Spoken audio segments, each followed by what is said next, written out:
بسم اللہ الرحمن الرحیم بسم اللہ الرحمن الرحیم فوائد تتکرر لا وجوبا اذا کان ما بعدها جملة اسمیة صدرها معرفہ۔ حروف کی بحث ہماری چل رہی تھی۔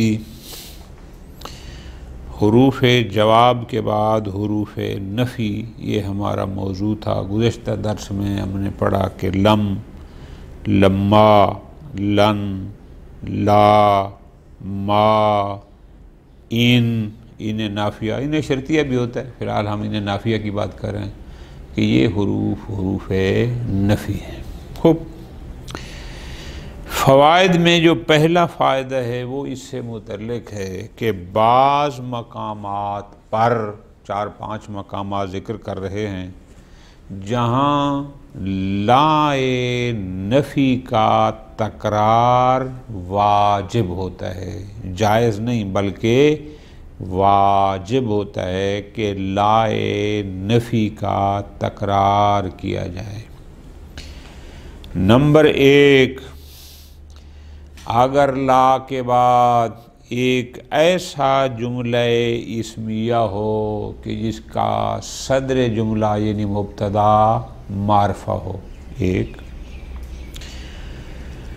لا کے بعد ایسا جملہ ہو کہ اس کے بعد نکرہ ہو لیکن یہ لا اس نکرہ میں عمل نہ کر رہا ہو، لا ملغا ہو، شرائط عمل لا موجود نہ ہوں۔ 2،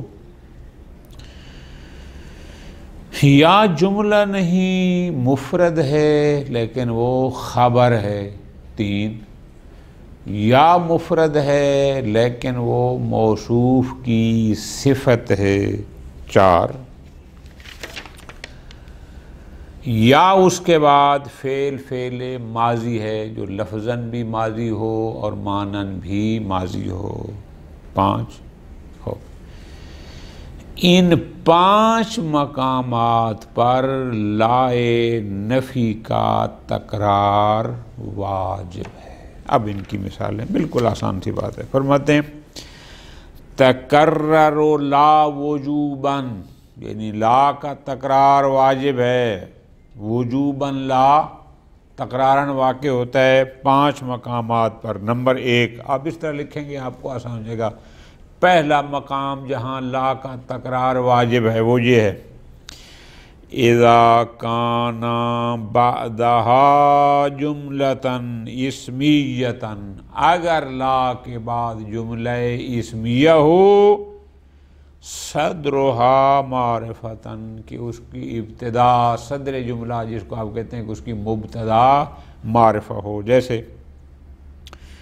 للشمس ينبغي لها ان تدرك القمر ولا الليل سابق النهار، سورہ یاسین کی آیت مجیدہ۔ الشمس، اللیل، یہ دونوں دیکھو نا، الشمس ينبغي کا شمس مبتدا ہے، جملہ اسمیہ کا صدر معرفہ ہے، اللیل بھی اسی طرح جملہ اسمیہ کا مبتدا ہے، وہ معرفہ ہے۔ چونکہ یہاں لا کے بعد جملہ اسمیہ ہے اور ابتدائی جملہ معرفہ ہے، لہذا لا کا تکرار واجب ہے۔ ہم نے کیا کہا، وَلَلَّيْلُ سَابِقُ النَّهَارِ، یہاں لا کا تکرار واجب ہے۔ او ناکرتن لم تعمل فیہا، یا معرفہ تو نہیں، ناکرہ ہے لیکن اس لا نے اس میں کوئی عمل نہیں کیا، یعنی لا ملغا ہے، لا میں شرائط عمل موجود نہیں ہیں، وہاں پر بھی لا کا تکرار ضروری ہے۔ جیسے ما فیہا رجل ولا امرأۃ، ما کو اگر بنا لا کے لیں، ورنہ ہمارا محل شاید بنے گا لا فیہا رجل ولا امرأۃ، ٹھیک ہے جی، امرأۃ پڑھنا ہے ہم نے، ٹھیک ہو گیا جی۔ خوب، اب یہاں پر لا کا تکرار واجب ہے۔ خوب،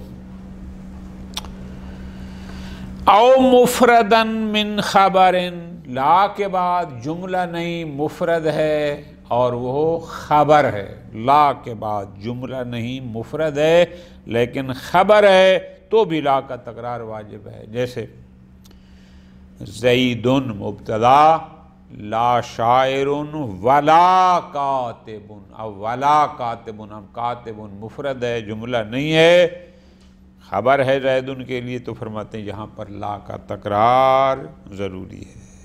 ٹھیک ہو گیا. نمبر 4 او صفتن، یعنی مفردن من خبرن مفردن من صفتن، جملہ نہیں ہے تو مفرد لیکن صفت واقع ہو رہا ہے کسی موصوف کی، وہاں پر بھی لا کا تکرار ضروری ہے. جیسے اندی رجل لا حلبی ولا دمشقی. اب دمشقی صفت ہے مفرد ہے رجل کی، تو یہاں پر ہم نے کہا ولا دمشقی اور لا حلبی پر عطف ہے، لہذا لا کا تکرار واجب ہے. ٹھیک ہو گیا. صدرہا معرفہ 1، ناخرہ 2، مفردن من خبر 3 اور من صفت 4. ہاں 5واں یہ ہے او حالن، یا مفرد ہو، یعنی 5واں مورد جہاں پر لا کا تکرار واجب ہے وہ یہ ہے کہ لا کے بعد جملہ نہ ہو مفرد ہو لیکن وہ حال واقع ہو رہا ہو کسی ذوالحال کا، اس پر بھی لا کا تکرار واجب ہے. جیسے رجع التاجر، تاجر پلٹا، اب یہاں تاجر ذوالحال ہے. لا رابحن ولا خاسرن، اب دوسرا جو خاسرن ہے یہ بھی حال ہے اسی تاجر کا. اب فرماتے ہیں خاسرن مفرد ہے حال ہے، لہذا اس کے ساتھ لا کا تکرار واجب ہے. یہ 5 ہو گئے. او کان بعدہا فعلا ماضیا، چھٹا مورد جہاں پر لا کا تکرار واجب ہے وہ یہ ہے کہ اگر لا کے بعد فعل ماضی ہو، اب ایک سطر آپ اضافہ کر لیں کہ جو لفظاً بھی ماضی ہو اور معناً بھی ماضی ہو، چونکہ آگے ایک مورد آ رہا ہے کہ جہاں لفظاً تو ماضی ہوتا ہے لیکن معناً ماضی نہیں ہوتا، تو یہ فعلاً ماضیاً کا مطلب ہے کہ جہاں لا کے بعد فعل ماضی ہو لفظاً بھی اور معناً بھی، وہاں پر بھی لا کا تکرار واجب ہے. جیسے لا اکلتو ولا شربتو، نہ میں نے کھایا نہ پیا. اب یہ شربتو لفظاً بھی ماضی ہے معناً بھی ماضی ہے، اس کے ساتھ لا کا تکرار کرنا واجب ہے. تو یہ 6 مقامات ہو گئے جہاں پر لا کا تکرار واجب ہے.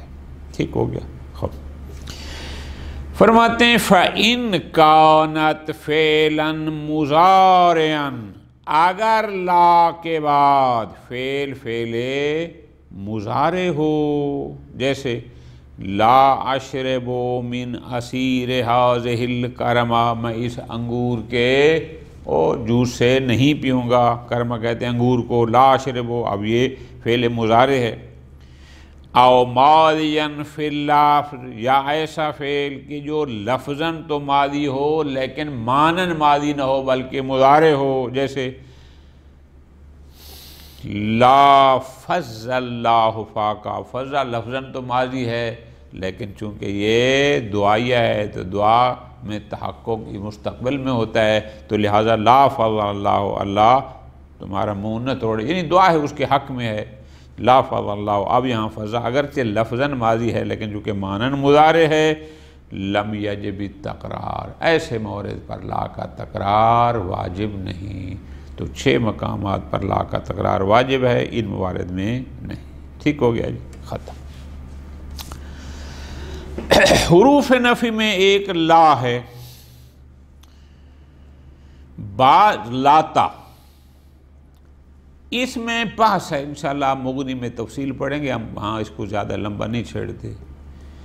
بعض کہتے ہیں کہ لا تا مرکب ہے، اصل میں لا ہے اور تا اس کے ساتھ تاکید کے لیے تانیث کی ملحق ہے۔ بعض کہتے ہیں نہیں، لا تا خود مکمل ایک اسم ہے۔ بہرحال لا تا حروف نفی میں سے ایک لاتا ہے یا لا فی التحقیق، یعنی قول محقق، یا یوں کہیں کہ میری استاد شرطونی کہتے ہیں میری تحقیق کے مطابق اصل میں یہ لا ہے، وَالتَّا مَزِیدَةٌ عَلَیْہَا، تا کا اس کے ساتھ اضافہ کیا گیا ہے للتاکید، تاکید کے لیے، کما تزاد فی ربہ، جیسا کہ ربہ میں ربہ تا کا تا اضافہ کیا جاتا ہے، اس میں بھی تا کا اضافہ ہے۔ ٹھیک ہو گیا جی۔ خوب، یہ ایک بات ہے۔ پھر آگے باتیں ہیں کہ لا کا مدخول کیا ہوتا ہے فلاں، انشاءاللہ یہ مغنی کی بات انہوں نے نہیں لکھی، ہم بھی ادھر نہیں جاتے۔ خوب، اگلے فائدہ میں سمجھا رہے ہیں کہ یہ جو ما ہے، یہ ما ایک اسمی ہوتی ہے، ایک ما حرفی ہوتی ہے۔ چونکہ ہم حروف کی بحث کر رہے ہیں تو لہٰذا ہمارا موضوع بحث مائے حرفی ہے۔ یہ مائے حرفی پوری توجہ کے ساتھ آقا، بعض اوقات یہ ما مصدریہ ہوتی ہے تو اس کو کہتے ہیں موصول حرفی، اور بعض اوقات یہ ما مائے زائدہ ہوتی ہے۔ پھر جب ما زائدہ ہوتی ہے، اس مائے زائدہ کی پھر دو قسمیں ہیں، مائے کافہ، غیر کافہ۔ یہ کافہ کا معنی متعدد بار آپ کو لکھوا چکا ہوں۔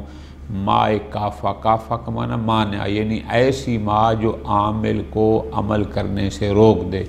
عامل نے رفع دینا تھا، ما آ گئی، وہ اس کو رفع دینے سے روک دیتی ہے۔ عامل نے نصب دینا تھا، ما آ گئی، اس نے اس کو نصب دینے سے روک دیا۔ غیر کافہ وہ ہے کہ وہ زائدہ ہوتی ہے لیکن عامل کو عمل کرنے سے بھی نہیں روکتی۔ بالکل آسان ہے، اگر تھوڑی سی توجہ کر لیں۔ فرماتے ہیں تکون ما مصدریتاً، مائے حرفی، اسمنا مائے حرفی بس اوقات مصدریہ ہوتی ہے۔ مصدریہ کا مطلب کیا؟ فعل پر داخل ہوتی ہے اور اس کو تاویل مصدر میں کر دیتی ہے۔ انشاءاللہ مثال دیتے ہیں۔ وَتُسَمَّ حِینَئِذٍ، جب مائے حرفی مصدریہ ہوگی تو اس کا نام ہوتا ہے مائے موصول حرفی۔ مائے مصدریہ کو مائے موصول حرفی کہتے ہیں۔ عجبت مما فعلتا، اب یہاں ما فعلتا فعل پر داخل ہوئی اور اس کو تاویل مصدر میں لے جائے گی، اس کو کہا ہے مائے مصدریہ کہتے ہیں یا موصول حرفی کہتے ہیں۔ عجبت مما فعلتا، یعنی اصل یہ فعلتا غرض ظاہراً فعل ہے لیکن چونکہ مائے مصدریہ آ گئی، موصول حرفی ہو گئی تو یہ تاویل مصدر میں کر دے گی، یعنی اصل ہے عجبت من فعلک، کہ میں تعجب میں آیا تیرے کام سے۔ ٹھیک ہو گیا جی، آسان ہے۔ وَتَعْتِ زَائِدَةً، اور یہ ما بسا اوقات زائدہ بھی ہوتی ہے۔ وَهِيَ نَوْعَانِ، جب زائدہ ہوگی اس کی دو قسمیں، کافہ غیر کافہ۔ کافہ یعنی مانع از عمل، کے عامل کو عمل سے روک دیتی ہے، اس نے جو عمل کرنا تھا نہیں کرنے دیتی۔ غیر کافہ نہیں، زائدہ ہے لیکن عامل کو عمل سے بھی نہیں روکتی۔ والکافۃ ثلاثۃ انواع، مائے زائدہ کافہ کی تین قسمیں ہیں، یعنی تین مقامات پر یا تین صورتوں میں یہ ما کافہ ہوتی ہے، یعنی عامل کو عمل سے روک دیتی ہے۔ نمبر ایک، الکافۃ عن عمل رافع، عامل نے عمل رفع کرنا تھا، عامل نے کسی معمول کو رفع دینا تھا، مائے کافہ نے آ کر اس کو رفع دینے سے روک دیا۔ اچھا، یہ کہاں ہوتا ہے؟ وَلَا تَتَّصِلُ إِلَّا بِثَلَاثَةِ أَفْعَالٍ، تین فعل ایسے ہیں کہ ان کے بعد فاعل آنا چاہیے تھا، اس فاعل کو ان تین افعال نے رفع دینا تھا، لیکن چونکہ ان پر مائے کافہ داخل ہو گئی، اب یہ ان افعال کو فاعل میں عمل کرنے سے روک دیتی ہے۔ وہ افعال بغیر فاعل ہوتے ہیں، ان کا فاعل نہیں ہوتا چونکہ یہ اس کو رفع دینے سے روک دیتی ہے۔ وہ تین فعل کون سے ہیں؟ قلّا، قاصرا، تالا، یعنی قلما، قاصرما، تالما۔ ٹھیک ہے جی، چونکہ یہ مشابہ ربع ہوتے ہیں اس لحاظ سے۔ قلما یعقل زید، ٹھیک ہے جی۔ اب یہاں قلّا ایسا فعل ہے کہ جس کے بعد کوئی فاعل نہیں، چونکہ قلما ما نے قلّا کو فاعل کو رفع دینے سے روک دیا، جب رفع نہیں دے گی فاعل بھی نہیں ہوگا، آسان۔ الکافۃ عن عمل النصب والرفع، بسا اوقات مائے کافا عامل کو نہ رفع دینے دیتی ہے نہ ناصب، جیسے حروف مشبہ بالفعل اسم کے لیے ناصب اور خبر کے لیے رافع ہوتے ہیں، لیکن جب ان پر ما داخل ہو جائے تو نہ ان کو نصب دینے دیتی ہے نہ ان کو رفع۔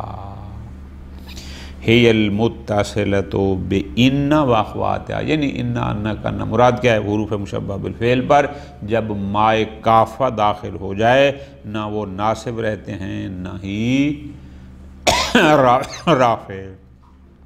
مثال قرآن کی مشہور ہے انما الہکم الہ واحد، اگر ما کافہ نہ ہوتی تو انما الہکم پڑھتے، لیکن انما الہکم اس لیے پڑھ رہے ہیں چونکہ ما کافہ ہے، انہ کو اس نے الہ پر نصب دینے سے روک دیا۔ خوب،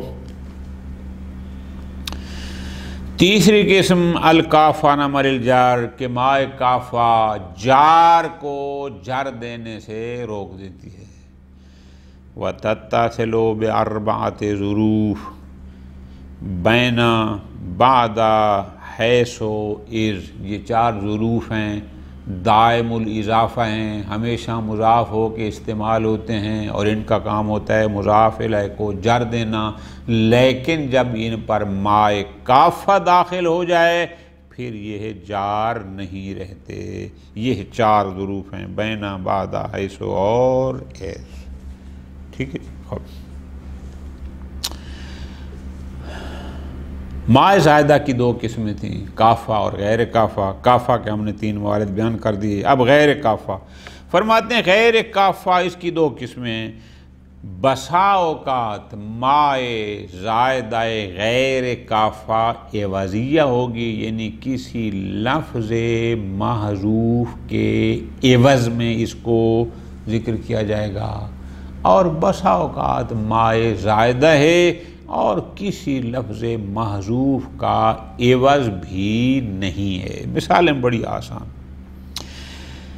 وغیر الکافۃ، مائے زائدہ غیر کافہ کی دو قسمیں ہیں، عوض وغیر عوض، یعنی مائے زائدہ عوضیہ، مائے زائدہ غیر عوضیہ۔ فل عوض فی موضعین، دو مقامات پر ما عوضیہ ہوتی ہے، یعنی لفظ محذوف کے عوض میں یہ ما ہوتی ہے، یہ کسی محذوف پر دلالت کر رہی ہوتی ہے۔ مثلا مثال دے رہے ہیں، عرب کہتے ہیں اما انت منطلقا انطلقت، کہ اگر تو آزاد ہو گیا ہے تو میں بھی آزاد ہو گیا ہوں۔ خوب، اب اما انت منطلقا انطلقت، پوری توجہ، یہ جو پہلی قسم ہے یہاں ما عوض ہے کانا کے، یہاں پر کانا کا عوض ہے، کانا محذوف ہے۔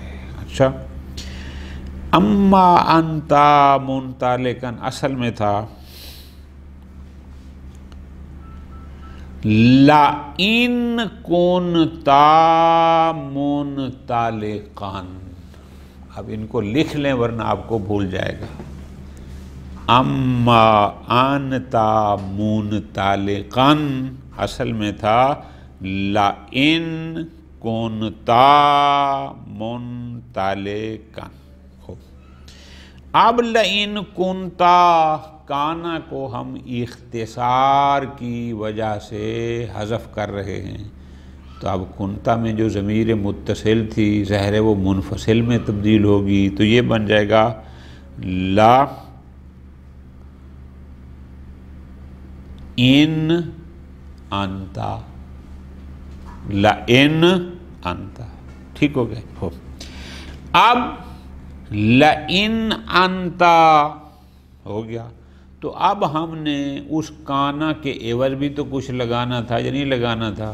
اس کے عوض میں ہم ما کو لے آئے، لئن ما قلتا، ٹھیک، کن لئن ما منطلقا، چونکہ کانا کے عوض تو ما آ گئی، ٹھیک، خوب، لئن ما، پھر لام کو بھی ہم نے اختصار کی بنا سے، اور جو لام تعلیل تھی وہ حذف کر دیا، یہ بن گیا ان ما منطلقا، ٹھیک، ان ما انتا، چونکہ انتا وہ کنتا والی جو ضمیر متصل تھی منفصل میں، ان ما کنتا منطلقا، ان ما، نون اور میم قریب المخرج ہیں، ایک کو دوسرے میں ادغام بن کر دیا تو یہ بن گیا اما کنتا منطلقا۔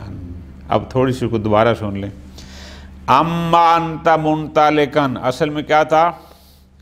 لئن کنتا منطلقا، کانا کو حذف کیا، تا جو ضمیر متصل تھی منفصل میں ہو گئی، یہ ہو گیا لئن انتا منطلقا، پھر وہ جو کانا کو حذف کیا اس کے بدلے میں ما لے آئے تو لئن ما انتا منطلقا، ٹھیک ہے جی، پھر لام کو ہم نے جو لام تعلیل تھی اس کو ہم نے حذف کیا، یہ بن گیا ان ما کنتا منطلقا، پھر نون اور میم قریب المخرج تھے، ان قریب المخرج ہونے کی بنیاد پر ایک کو دوسری میں ادغام پر گیا، نون کو میم میں تبدیل کیا، میم کو میم میں ادغام پر گیا، یہ بن گیا اما انتا منطلقا انطلقتو، تو پس یہاں پر ما عوض ہے کانا کے، ٹھیک ہو گیا جی، ختم۔ دوسرا مورد کہ یہ ما عوض ہوتی ہے کانا اور اسم کانا، نہ فقط کانا، یعنی پہلا مورد یہ تھا کہ فقط عوض کانا ہو، دوسرا ہے کہ نہیں اس کا عوض از کانا اور اس کا اسم دونوں کے عوض ہو، جیسے افعل ھذا اما لا، اب افعل ھذا اما لا اصل میں کیا ہے؟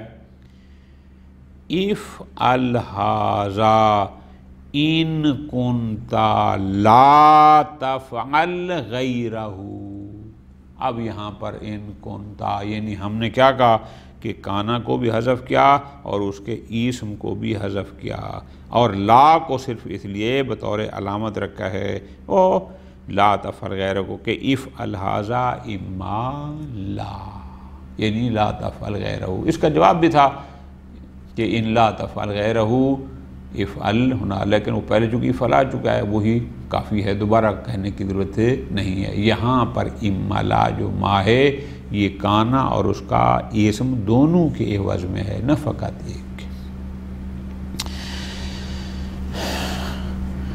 دوسری قسم مائے زائدہ کی وہ ہے مائے زائدہ غیر کافہ، کہ جو زائدہ ہوتی ہے، تاکید کے لیے آتی ہے، لیکن عامل کو عمل سے بھی نہیں روکتی، بالکل آسان۔ فرماتے ہیں تاقع بعد الرفع، بسا اوقات عامل رافع کے بعد آتی ہے، کہ عامل رافع ہوتا ہے وہ اسی طرح پر عمل کرتا ہے لیکن یہ اس کے بعد بھی، جیسے شتانا ما زید و عمر، اب شتانا بمعنی افترقا کے ہے، اب اس نے زید کو بھی رفع دیا، یعنی افترقا زید و عمر، ما زائدہ ہے لیکن شتانا نے عمل رفع کیا، اس کے لیے یہ معنی بھی نہیں بنے۔ وبعد الناصب الرافع، اسی طرح ما بسا اوقات زائد ہوتی ہے کس کے بعد؟ ناصب اور رافع، کہ ایک ایسی شے عامل ہے کہ جو ناصب بھی ہوتا ہے رافع بھی ہوتا ہے، جیسے رسوم میں پہلے ہوتے ہیں، اب یہ ناصب بھی ہوتے ہیں رافع، لیکن ما آ جاتی ہے ان کے بعد، لیکن ان کو نہ ان کے نصب سے روکتی ہے نہ ان کو رفع دینے سے روکتی ہے، جیسے لیت ما زیدن، یعنی لیت ما زید، لی ما نہ ہو تو ہم پڑھتے لیت زیدن قائمن، اب ما زائدہ آ گئی، اب بھی وہی پڑھ رہے ہیں لیت ما زیدن قائمن، ما نے لیتا کو عمل کرنے سے نہیں روکا۔ آگے جو ہے لیتما زیدن قائمن، یہ ہمارے محل بات سے نہیں ہے. کیوں؟ لیتما زیدن جو ہے یہ در حقیقت مائے کافہ کے لیے شاہد ہے، نہ کہ غیر کافہ کے لیے. بہرحال جہاں کس وجہ سے آگا یہ ہمارے محل بات، یعنی غیر جو ہے اس کی مثال نہیں ہے. خوب. دوسرا مورد، تیسرا، وبعد الجازم، ایک عامل جازم تھا، اس نے جرم دینی تھی، اس کے بعد یہ ما آ گئی، اس کو جرم دینے سے نہیں روک سکتی، مانع نہیں ہے. جیسے اِمَّا يَنزَغَنَّكَ مِنَ الشَّيْطَانِ نَزْغٌ فَاسْتَعِذْ بِاللَّہ، سورہ اعراف کی آیت غالباً. اِمَّا، یا اصل میں تھا اِنْمَا يَنزَغَنَّكَ، اور ان تھا، ان شرطیہ تھا، اس نے ینزغ کو رفع دینا تھا، وہ جرم دینا تھا، وہ معلن مجزوم ہے، لیکن ما آ گئی، اس ما نے اس ان کو عمل کرنے سے نہیں روکا. وبعد الخافض، جار کے بعد اگر ما آ جاتی ہے تو بھی یہ کافہ نہیں ہوتی، زائدہ ہوتی ہے، زائدہ غیر کافہ، اور کسی شے کا عوض بھی نہیں ہوتی. اب وہ خافض چاہے حرف ہو، یعنی حروف جار میں سے ہوں، یا اسماء میں سے ہو، جیسے ظروف ہوتے ہیں، جار ہوتے ہیں. جیسے فَبِمَا رَحْمَةٍ مِّنَ اللَّهِ، سورہ آل عمران. فَبِمَا، بے نے رحمتن کو جر دیا ہے، ما یہاں پر زائدہ ہے اور غیر عوضیہ ہے اور غیر کافہ ہے. من غیر ما سقم، من غیر سقم، اب غیر مضاف ہے سقم کی طرف، ما یہاں پر زائدہ ہے، غیر کافہ ہے، غیر عوضیہ ہے. حروف میں فرماتے ہیں حرف رد. حرف رد یعنی ایسا حرف کہ جو متکلم کی کلام کا انکار کر رہا ہو، اس حرف کے ذریعے اس کی جو کلام کی ہے، جو پہلے کلام ہوئی، اس پر انکار کرے کہ نہیں ایسا نہیں ہے، یہ غلط ہے. مثلا حرف رد یعنی کلا، کلا وہ حرف ہے جو حرف رد، حرف انکار، کلا کے ذریعے متکلم کی کلام کا انکار کیا جاتا ہے، اس کو رد کیا جاتا ہے. نحو کلا جوابا لمن قال، مثلا پہلی مثال کہ اگر ایک شخص خبر دیتا ہے، خبر، وہ کہتے ہے انت النبی، تو نبی ہے، یہ جواب میں کہتے کلا، ہرگز نہیں. مراد کیا؟ یعنی اس کی اس خبر کو رد کر دیتا ہے، اس کا انکار کر دیتا ہے، غلط کرتا ہے، یعنی ارتد عن ھذا الکلام. او کلا جوابا لما، یا مثلا فرق کرو اس نے کوئی طلب کیا اس سے، اور یہ طلب کو رد کرتا ہے، انکار کرتا ہے لفظ کلا کے ذریعے. جیسے اس نے کہا افعل ھذا الامر، یہ کام کرو، یہ کہتا ہے کلا، اس کی طلب کا انکار کرتا ہے، کلا یعنی ہرگز نہیں کروں گا. تو یہ کلا حرف رد ہے، حرف انکار ہے. ٹھیک ہو گیا. اور آخر میں آ گئے الا و اما. فرماتے ہیں الا اور اما حرفان لاستفتاح الکلام، افتتاحی آغاز کلام. حروف استفتاحیہ بھی ان کو کہا جاتا ہے اور حروف تنبیہ بھی کہا جاتا ہے. استفتاحیہ اس لیے کہ کلام کا آغاز انہی سے ہو رہا ہوتا ہے، اور تنبیہ اس لیے کہ متوجہ کرنے کے لیے، مزید تاکید کے لیے کہ وہ بات اگلا مخاطب غور سے سنے. بالکل آسان. علی کل شیء ما خلا اللہ باطل. اب یہاں پر علی تنبیہ کے لیے کہیں، استاء کے لیے کہیں کہ ہر شے سوائے خدا کے باطل. اما واللہ ما خسر المؤمنون، متوجہ رہو، متنبہ رہو کہ مومنین خسارے میں نہیں ہیں. ٹھیک ہو گیا. وہ اکثر وقوع علا، فرماتے ہیں یہ جو علائی استفتاحیہ یا تنبیہ ہے، عام طور پر، اکثر طور یعنی عام طور پر، زیادہ تر یہ انا یا حرف ندا سے پہلے آتا ہے. مطلب کیا کہ اس کے فوراً بعد یا انا آتا ہے یا حرف ندا آتا ہے. عام طور پر یہ کوئی قانون نہیں ہے، لیکن اکثر طور پر استعمال ایسے ہوتا ہے. جیسے الا ان اولیاء اللہ لا خوف علیہم ولا هم یحزنون، یا الا شاعر کا یہ شعر ہے، یا ایھا الساقی، اے پلانے والے، ادر کاسن و ناولہا، جام کو پکڑ اور مجھ تک پہنچا۔ اب یہاں الا یا ہمارا ملش ہے کہ یا حرف ندا سے پہلے ہے۔ وصلی اللہ علی محمد وعلی محمد۔